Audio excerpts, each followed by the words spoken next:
Opa! Olha aí a gente chegando, tradicionalmente às terças e quintas aqui no YouTube. Tem aulão, essa nossa sétima aula aqui do nosso curso de questões CESP, de questões Sebrasp, nosso curso rumo ao TSE unificado, rumo ao concurso, um dos concursos mais esperados aí nesse ano de 2024. Mas também seja bem-vindo você que está estudando para a CESP, seja o concurso que for, porque se o concurso que você vai fazer tem as matérias aqui do nosso curso, ela serve para você também, tá, pessoal? Então, todo mundo aqui que vai enfrentar a CESP, que vai estar de frente com ela, com a banca Sebrasp, seja bem-vindo aqui no canal do professor Lucas Costa. Nós estamos aqui no nosso projeto de 150 questões resolvidas, debatidas, comentadas aqui. Já chegamos a 90, hein? Já temos 90 questões já realizadas aqui no nosso curso nas 6 aulas anteriores.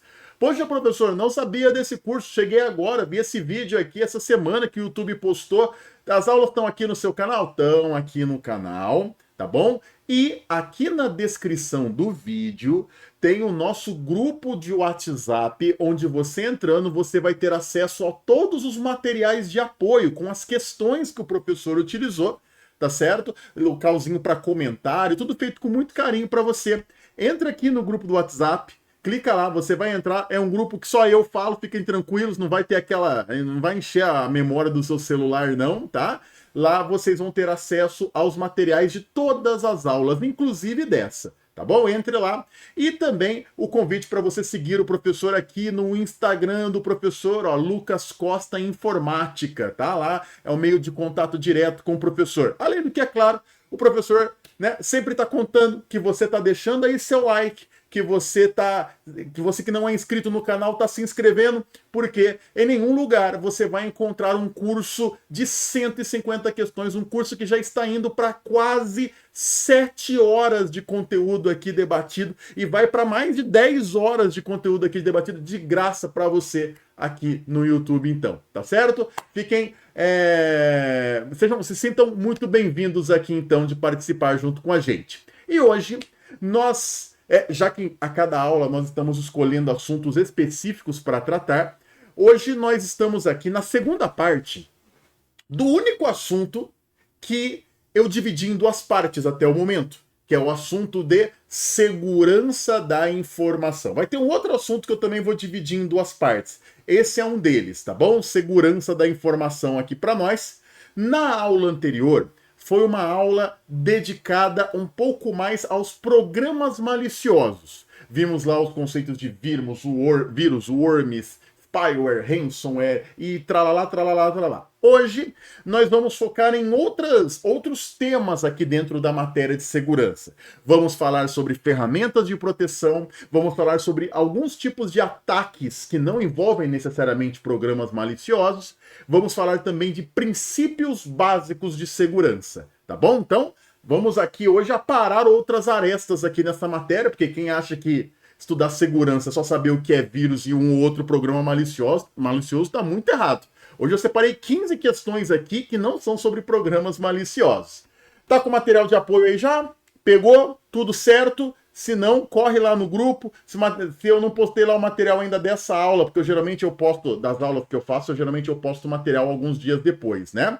Se não, pode me chamar lá, tô lá como administrador do grupo, você vai ter um contato direto comigo e eu te mando o material, tá certo? Vamos lá então. Questão, já que nós já fizemos 90 questões anteriormente, a gente não reinicia essa contagem, a gente vai até os 150 aqui. Questão 91 é a primeira dessa nossa aula de hoje. Essa questão, ela vem falando... ela foi feita pela CESP em 2023, né, para delegado da Polícia Civil de Alagoas, e ela vem assim, ó. No Windows 11, o Microsoft Defender Antivírus é usado como principal aplicativo para a realização de varreduras de malwares por meio da verificação contínua de arquivos e pela realização de backups como prevenção de perda no caso de ataque de ransomware. Uma coisa boa de você ter um material de apoio é que você pode, por exemplo, pausar o vídeo e tratar com bastante calma aqui da questão, verificar as possibilidades dela, verificar se tem acerto, se tem erros, tá? Então eu convido você também a pausar o vídeo aqui e pensar um pouquinho se você quiser. E se você fez isso, eu espero que você tenha marcado aqui a alternativa, a caixinha que diz que essa questão está errada. Errada, pessoal. Mas vamos entender por que está errada. Lembrem-se que nas nossas aulas nós discutimos a questão, não só informamos resposta.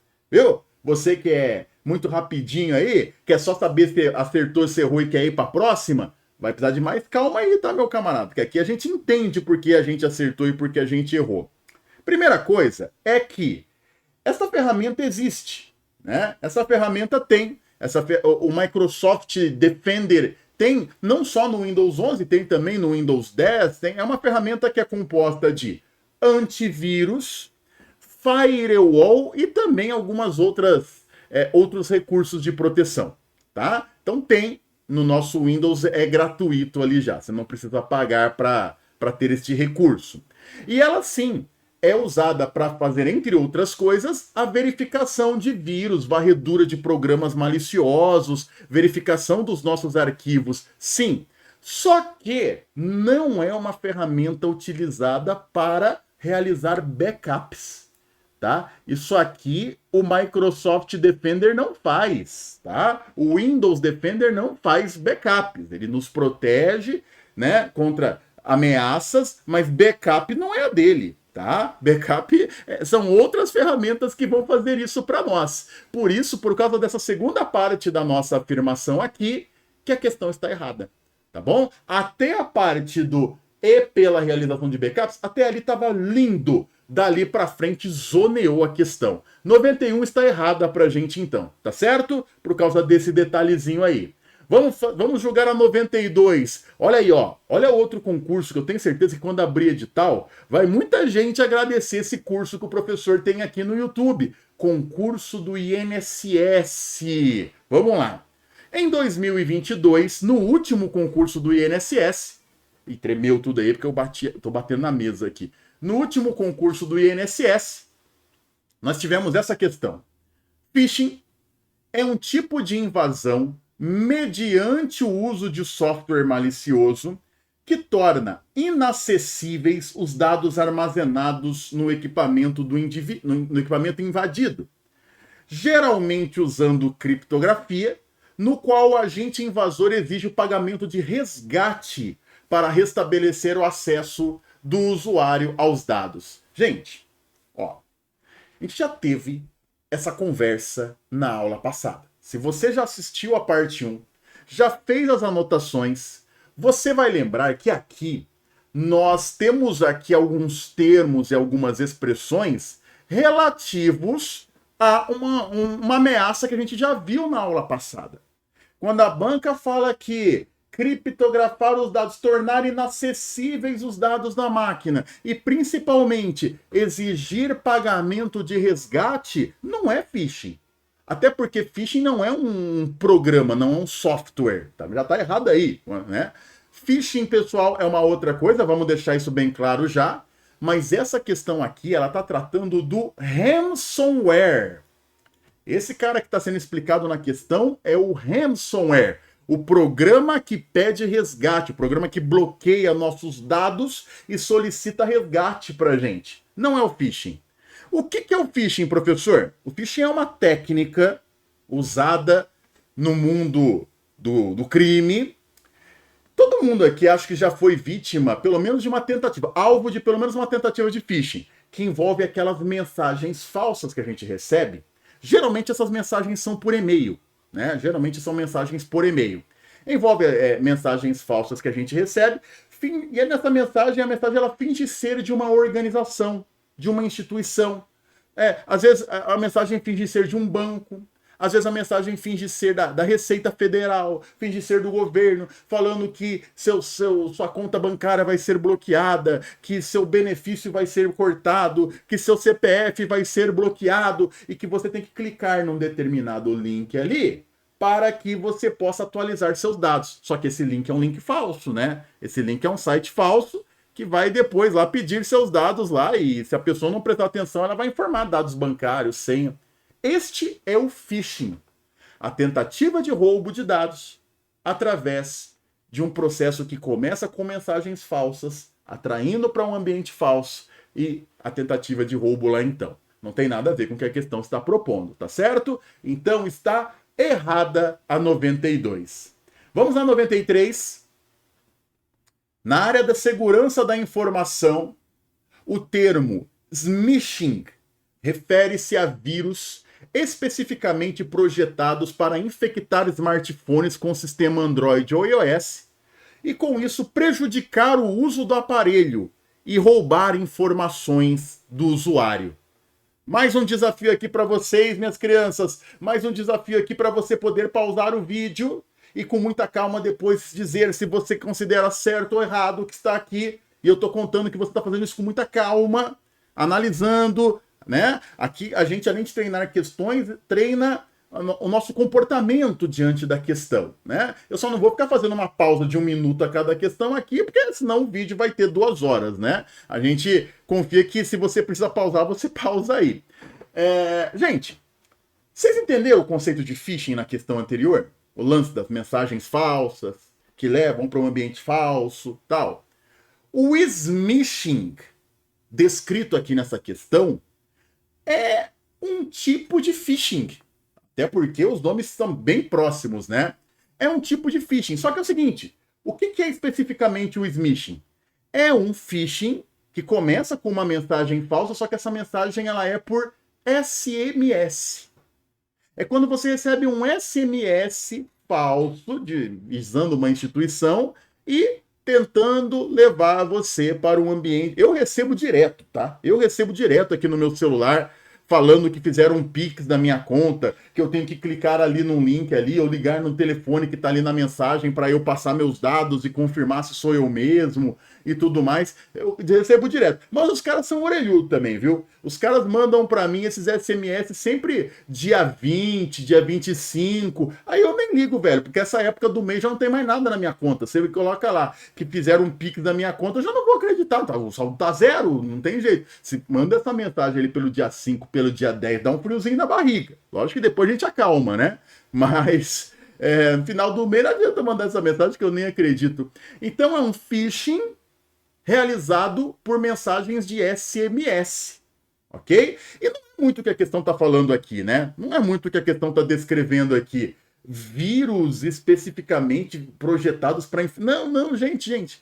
Phishing, smishing não são programas, não são vírus, não são essas coisas. São somente técnicas ali para tentativa de roubo de informações. Por isso que essa 93 também está errada, tá? Também está errada aqui para nós. Vamos em frente. Vamos seguindo. 94. Essa aqui é para garantir um ponto na prova, hein? Polícia Civil de Rondônia, para o cargo aqui de datiloscopista aqui pra gente. A ferramenta cujo objetivo é monitorar e impedir que acessos indevidos sejam feitos a uma rede e aos seus computadores é qual? Então vamos lá. Qual é a ferramenta aqui que tem como função impedir acesso das pessoas ao meu computador? Se meu computador, por exemplo, está na internet, está numa rede, essa ferramenta ela funciona ali tentando impedir que pessoas tentem acessar, invadir a minha máquina. E quando a banca falar esse tipo de linguagem, você marca sem sombra nenhuma de dúvidas o firewall, gente. Firewall que é uma ferramenta de proteção que fica na porta de entrada do nosso computador ali, na conexão do nosso computador com outras máquinas, com a rede, com a internet. E ele funciona como uma barreira. Uma barreira que vai filtrar ali tudo que está entrando e também tudo que está saindo. Porque se ele perceber que está acontecendo uma tentativa, por exemplo, de conexão muito íntima e muito suspeita, ele barra. Ele não deixa. Então o firewall está ali para tentar nos proteger contra ataques, invasões, roubos de dados que o invasor tenta fazer aqui pra gente, tá? Firewall tem essa ideia. Ele é um programa, ele fica também no nosso Windows, tá certo? Tem lá o Windows Defender, que nem eu falei, tem antivírus, tem firewall, é bom o firewall do Windows, mas quando o nosso computador é um computador mais simples e que sofre ataques mais simples, tá? Para ataques mais robustos, existe também o equipamento firewall. O firewall ele pode ser uma peça, sabe? Ele pode ser um equipamento, mas é um equipamento muito caro, por isso ele é usado mais em servidores e redes de empresas, tá? Mas, ó, falou então em filtrar o tráfego de dados, impedir acessos e invasões a um computador, é o firewall, tá bom, meus amores? Alternativa E aqui pra gente. Olha aí, ó. Olha essa 95 aqui, ó. Olha essa 95 que a CESP fez agora em 2022. Olha a frase ali no meio pra gente. A gente vai entendendo os conceitos e a coisa vai começando a fluir legal aqui pra gente, tá? Isso aconteceu também na nossa última aula. Na nossa última aula, quando a gente pegou 4, 5 conceitos ali no começo, depois a gente começou a matar uma questão atrás da outra ali, porque o conceito ajuda, né? Olha lá. O uso de um firewall em um computador ajuda a filtrar o tráfego de rede. Tráfego de rede são as informações que estão vindo da rede para o seu computador e do seu computador para a rede, a partir de regras previamente definidas. Sim, sim, essa daqui tá linda, tá certa. Tá boa, a primeira certa aqui da nossa aula, né? O firewall ele pode ser configurado, ele pode ser ajustado, né? Não é bom a gente que não tem uma formação muito específica ali da área, um conhecimento muito específico da área, galera, ficar ali mexendo muito no firewall, tá? É bom você deixar ali no ajuste que o Windows já coloca ele ali, mas se a pessoa quiser, ela pode ajustar, deixar o firewall um pouquinho mais brando, não tão rígido e tudo mais. Isso tudo através de instruções que nós vamos dando para ele. Através das instruções que eu dou ao firewall, das configurações que eu realizo no firewall, ele vai ser mais rigoroso com as informações, com as conexões que meu computador faz, ou vai ser mais brando, vai ser mais leve ali pra gente, tá? Então essa 95 diz tudo isso. Essa 95 especifica exatamente esse cenário para nós. O firewall monitora e filtra o tráfego, né? O trânsito de informações, a partir de configurações, de regras que a gente ajusta ali junto com ele. Tá perfeitinho ali. Vou só virar o ventilador aqui para mim aqui, porque aqui quando eu tenho que gravar aqui com vocês, eu tenho que manter a janela fechada, sabe? Porque o meu apartamento ele fica do lado de um polo esportivo. E tem aula de hidroginástica, essas coisas, é bem barulhento ali. Aí eu tenho que fechar a janela, só que isso deixa muito calor, cara. Então eu tenho que dar aula com o ventilador ligado aqui pro professor aqui.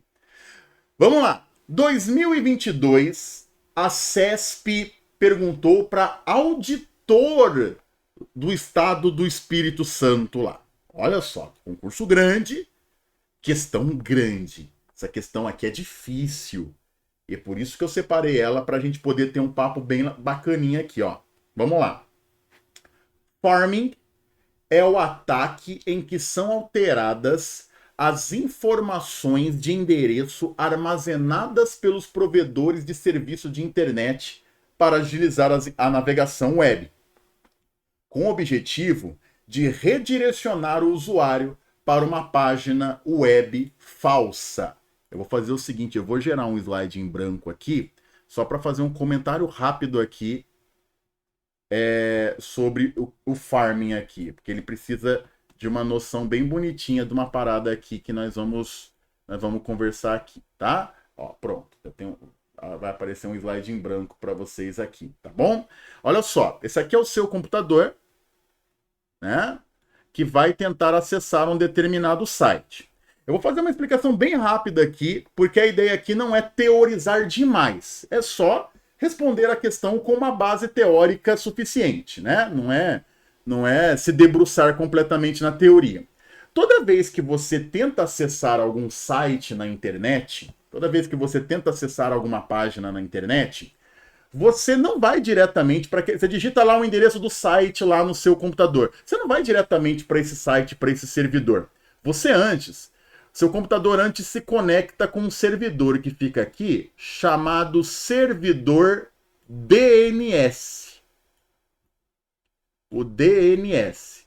Vocês estão vendo isso aqui que eu estou mostrando, né? Deixa eu só confirmar aqui. Estão vendo?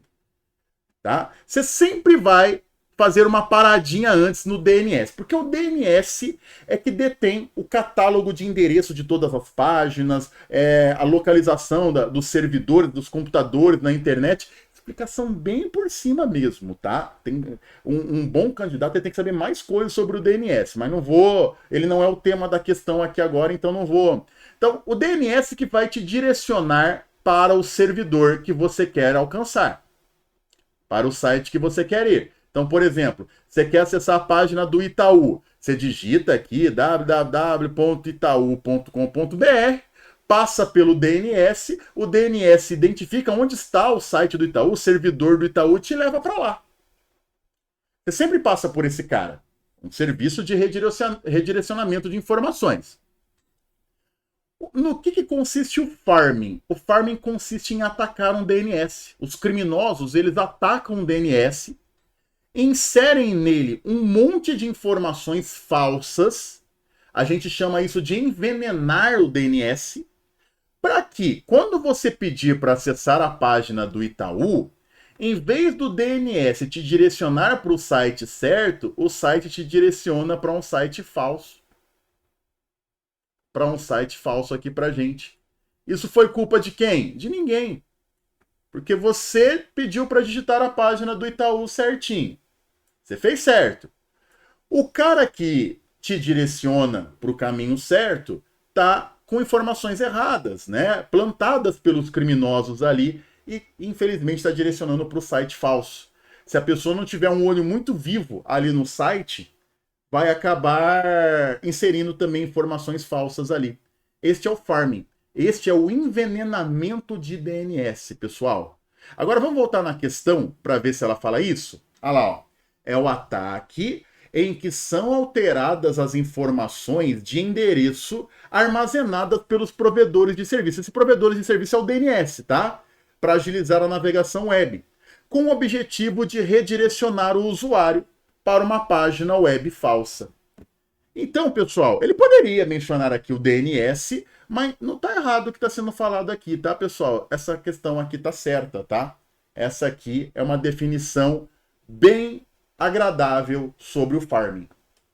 Bem difícil, tá? É um ataque aqui que exige um conhecimento mais amplo do que isso, né? Saber o que é o DNS, né? Saber o que é um envenenamento de DNS, tudo isso, mas tá bonita aqui essa 96. Vamos ficar como certa aqui e vamos para 97.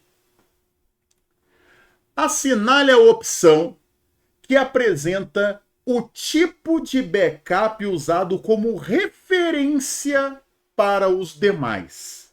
Aqui também é uma questão que eu vou focar mais na resposta dela. Nossa aula é mais para resolução de questões, né? Nossa aula é mais para resolução de exercícios. Mas quando você vai estudar a teoria das políticas de backup, os tipos de backup, você vai ter que saber que a CESP, ela exige de nós o conhecimento dos backups completo, incremental e diferencial, tá? Então esquece esse progressivo, esquece esse periódico, a CESP não vai te encher o saco com esses termos. Mas completo, diferencial e incremental são 3 tipos de backup clássicos que vão ser questionados na prova, tá? Por que tem esses vários tipos de backup, professor? Porque uma empresa querer fazer todo dia backup completo das informações dela, ela vai perder muito tempo, porque o backup completo, ele é completo, ele é muito lento, é muita informação que tem que ser salva, tá? É muita informação que tem que salvar. Às vezes um backup completo demora a noite inteira, demora hora, não dá para fazer isso todo dia, tá? Por isso que existem os outros backups ali também, que vão copiar só coisas que estiverem diferentes, só coisas que forem atualizadas desde o último backup completo. O backup incremental, o backup diferencial, vão tentar focar aqui em copiar só coisas diferentes. Já que o backup completo já tinha feito a cópia de tudo. Por isso que o backup, que já serve como base para os outros poderem trabalhar depois, é o backup completo. Tá? Tanto o incremental quanto o diferencial, quando eles forem começar a trabalhar, eles vão olhar para o backup completo para tentar copiar só o que for diferente ali depois para a gente. E lógico que depois eles têm as suas particularidades, as suas especificações ali, que numa outra oportunidade eu vou discutir com vocês, tá bom? Mas aquele que é referência para eles é o completo aqui para nós, B de bola na 97. 98. Em segurança da informação, a característica que garante que a mensagem é genuína e passível de verificação é qual? A. Confidencialidade. B. Integridade, disponibilidade, autenticidade e responsabilização. Vamos lá.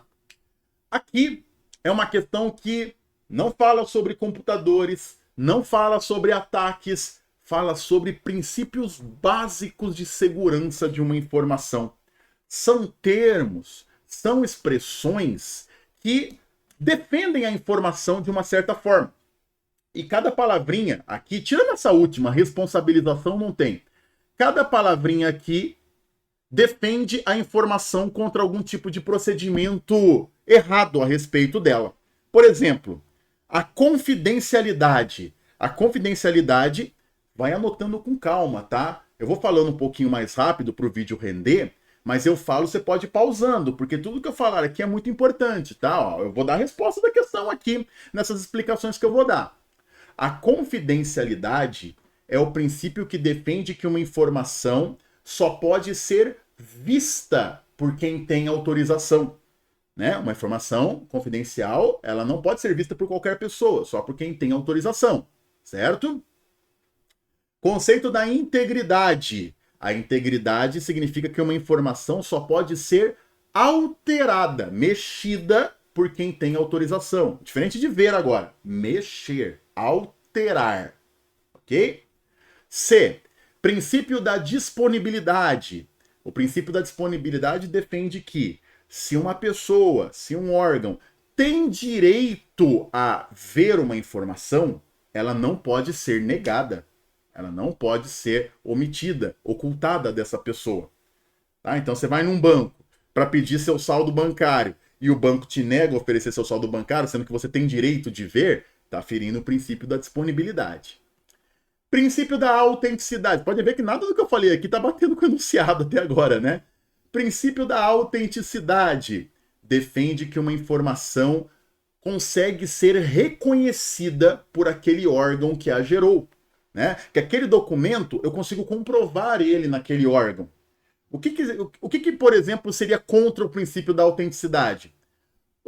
Um certificado falso, um diploma falso, um documento falso, um atestado um atestado médico falso, informações que eu não consigo checar a veracidade daquilo. Né? Se eu ligar naquele órgão, se eu ligar naquela organização, a organização vai falar, não, a gente não emitiu esse documento aí não, esse documento nunca existiu. Então ele não é autêntico. E é o que a questão está falando, ó. A característica que garante que uma mensagem é genuína e eu consigo verificar é a autenticidade, ok? D de dado na 98. E aproveitando esse embalo, ó, vamos ver se você anotou as coisas certinho. 99. Ministério da Economia em 2020. Lá embaixo. Integridade é a característica que garante o acesso a uma informação para quem estiver autorizado. Se você anotou, pedi para você anotar, pedi para você levar a sério aí a parada.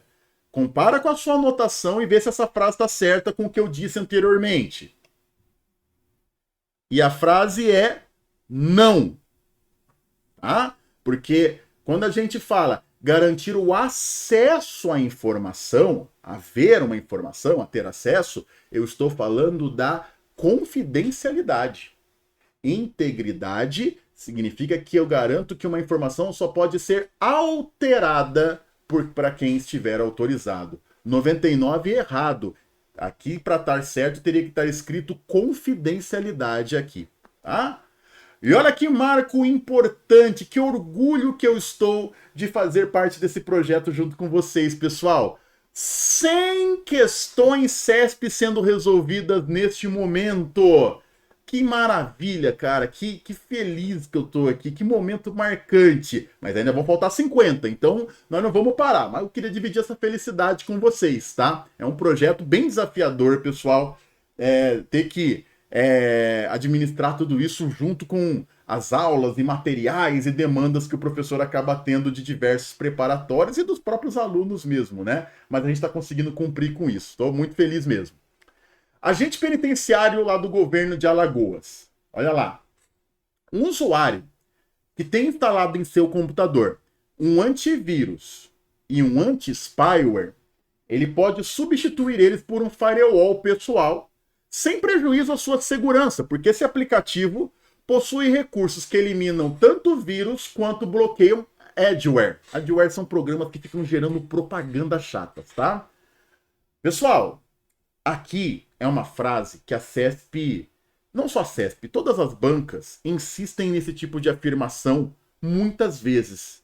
E você precisa ter esse cuidado, tá? E você precisa ter esse cuidado.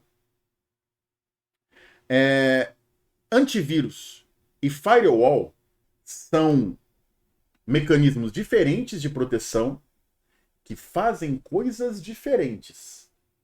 Você ter um não te exime de você ter que ter o outro, tá? Você tem que ter os dois no seu computador. Por quê? Porque o antivírus, anti-spyware, que você quiser aí, ele protege dentro do seu computador contra programas maliciosos. O firewall, ele protege a porta de entrada do seu computador contra ameaças que estão vindo de fora, como ataques, como invasões. Entende? Então, o antivírus e firewall fazem proteções diferentes. Ter um não dispensa o outro, pessoal. Essa questão aqui está errada. Você não pode trocar um antivírus e só ativar o firewall e achar que você está com a mesma proteção. Não tá. A C, então, está errada. Vamos para a 101. Também para agente penitenciário aqui no governo de Alagoas. No Windows 10, um usuário pode configurar backups de suas pastas, suas imagens, seus documentos, por exemplo, e armazená-los usando a Cloud Storage, né? Armazenamento em nuvem, por meio do OneDrive, o que lhe possibilita recuperar esses dados em outros dispositivos, caso necessário. Se você sentiu que a frase foi grande, pausa o vídeo e analisa, tá? Pausa o vídeo e pensa um pouquinho. Mas eu vou te dizer aqui que essa frase está certa. O backup, né, ele tem que ser em algum elemento externo ao computador. Então ele pode ser no pendrive, pode ser num HD, pode ser em vários lugares. Também pode ser na nuvem, né? Você salvar arquivos no OneDrive, no Google Drive, você está fazendo backup. E quando você salva os arquivos na nuvem, você possibilita a ideia de poder acessar esses arquivos depois de qualquer outro equipamento que estiver conectado na internet, né? Basta entrar com a sua senha, seu login, sua senha, e você consegue acessar esses outros, através desses outros equipamentos, o arquivo que você tem salvo lá na nuvem. É possível, dá. Então essa questão aqui tratou de forma bem leve, sem nenhuma informação muito pesada aqui, e tá bonitinha, não forçou a barra, tá boa aqui pra gente, galerinha. 101, certinha. 102. Concurso também de 2022, concurso recente para a ICMBio. Spam é um tipo de vírus de e-mail que se espalha automaticamente para todos os endereços cadastrados na agenda do programa de correio eletrônico usado pelo usuário. E aí, certo ou errado nessa? Certo ou errado, gente? Spam está totalmente ligado a correio eletrônico, a e-mail. Só que spam não é um tipo de vírus, né, pessoal? Spam é simplesmente a própria mensagem. Spams são mensagens de e-mail que são indesejadas, repetitivas, que o sistema de e-mail entende que você não quer receber, ou até mesmo perigosas. Mas não é um tipo de vírus, um spam. Né? Se uma determinada loja começar a me mandar um monte de mensagens oferecendo produto todo dia, 10 vezes por dia, não tem vírus nenhum na mensagem, mas ela vai ser considerada um spam, tá bom? Relacionar spam com vírus, com programa malicioso, está completamente errado, e por isso a 102 está completamente errada. 103, vamos nessa! Olha o que vem a 103 conversar, ó. Mateus tem em seu computador o Windows 10 e um firewall instalado que funciona corretamente. Nessa situação, embora esteja funcionando corretamente, o firewall não é suficiente para conter vírus e ou perda de arquivos devidas à eventual falta de backup. E aí? O que o coração de vocês diz? Espero que o coração de vocês, baseado naquilo que o professor já conversou com vocês antes, marque isso aqui como certa. Firewall, não vamos esquecer, vamos lembrar o tempo todo, fica na porta de entrada do computador, protege a gente contra ataques e contra invasões. Firewall não tem nada a ver com proteger contra vírus dentro do computador e muito menos proteger contra perdas de backup. Firewall não tem nada a ver com isso, pessoal. A função do firewall é ficar ali, ó, filtrando o que entra e o que sai na máquina. O que acontece lá dentro da máquina, os arquivos que você perde, essas coisas todas, firewall tá fora disso aqui pra gente, tá bom? Então, e é isso que a questão tá falando, né? O firewall ele não é suficiente para outros tipos de problemas que podem acontecer na máquina. 103 está certa. Penúltima questão dessa nossa 7ª aula. Polícia Federal. Agente da Polícia Federal. Essa aqui eu quero que você pare para pensar um pouquinho, hein? Olha lá. Na autenticação em 2 fatores, necessariamente o primeiro fator de autenticação será algo que o usuário possui. Por exemplo, um token gerador de senhas. E o segundo, alguma informação biométrica, como, por exemplo, impressão digital ou geometria da face reconhecida. Caraca, nível superior aqui, agente de Polícia Federal, concurso duríssimo, merece uma pausa para você ler com cuidado aqui agora, tá bom? Pausa e depois volta aqui com calma para a gente poder discutir. E se você pausou, vamos lá. O que é autenticação em 2 fatores, né? É um recurso atual, utilizado aí por mais diversos sistemas, empresas e tudo mais, que para comprovar que a pessoa que está acessando aquele sistema, que está acessando aquele site, que está acessando aquele local, né, é ela mesma, só que com ela tendo que comprovar de 2 formas que é ela mesma. Ela vai ter que comprovar de 2 maneiras que é ela. E aí, são 2 maneiras que ela tem dentro de 3 possibilidades possíveis. A gente costuma brincar que a autenticação em 2 fatores, ela considera 3 possibilidades. Aquilo que você sabe, aquilo que você tem e aquilo que você é. Aquilo que você sabe envolve o seu conhecimento de alguma senha, que está guardada na sua cabeça. Aquilo que você tem envolve algum tipo de equipamento que vai ser usado para comprovar que é você que está ali. Como, por exemplo, um token, um aparelho celular que recebe SMS com um código, tá? E aquilo que você é a sua identificação física. Então, por exemplo, você vai num caixa eletrônico, muitas vezes, por exemplo, nos bancos que eu tenho conta, é assim, né? Você vai lá para acessar seu extrato, ele pergunta a minha senha e depois ainda pede a linha digital. Ou seja, ele está perguntando aquilo que eu sou e conferindo, perguntando aquilo que eu sei e conferindo aquilo que eu sou. Ele está perguntando uma informação que está na minha cabeça e ainda está conferindo uma identificação física. É uma identificação é uma autenticação de 2 fatores, tá? Só que qual é o problema aqui da questão? Já vamos dizer que ela está errada? Porque aqui ela está falando que essa palavra necessariamente é muito pesada, tá? Porque ela fala assim, o primeiro fator será algo que o usuário possui. Não necessariamente. Não necessariamente é assim. tá? Então, por exemplo, se eu vou entrar, por exemplo, num sistema, num caixa eletrônico ali sem o cartão, com a minha digital eu me identifico com o número agência da conta, ponho minha digital. Eu não precisei do cartão, não precisei de nenhum equipamento para poder entrar na minha conta bancária.